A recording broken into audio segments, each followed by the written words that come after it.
রমজান আসতেছে, ওই রমজানে আমরা আল্লাহ তাআলার ধ্যানে মগ্ন হয়ে আমাদের সমস্ত গুনাহগুলো মোচন করে ফেলবো।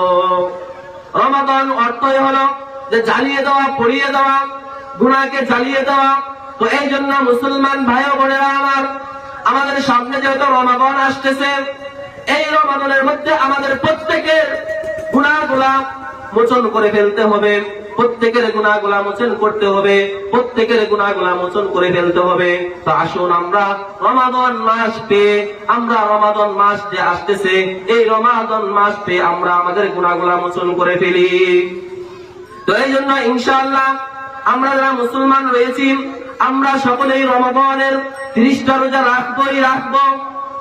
আল্লাহ তাআলার আদেশ, আল্লাহ তাআলা কোরআনের মধ্যে বলতেছেন, ইয়া আইয়ুহাল্লাযীনা আমানু, ইয়া আইয়ুহাল্লাযীনা আমানু কুতিবা আলাইকুমুস সিয়াম কামা কুতিবা আলাল্লাযীনা মিন ক্বাবলিকুম লাআল্লাকুম তাত্তাকুন। আল্লাহ তাআলা কোরআনের মধ্যে বলতেছেন, ইয়া আইয়ুহাল্লাযীনা আমানু, হে ঈমানদারগণ, ইয়া আইয়ুহাল্লাযীনা আমানু, হে ঈমানদারগণ, কুতিবা আলাইকুমুস সিয়াম, তোমাদের উপর সিয়ামকে, রোজাকে ফরজ করা হয়েছে কুতিবা শব্দ দিয়ে। কুতিবা আলাইকুমুস সিয়াম কামা কুতিবা আলাল্লাযীনা মিন ক্বাবলিকুম, যেরকম ভাবে তোমাদের পূর্ববর্তীদের উপর ফরজ করা হয়েছে।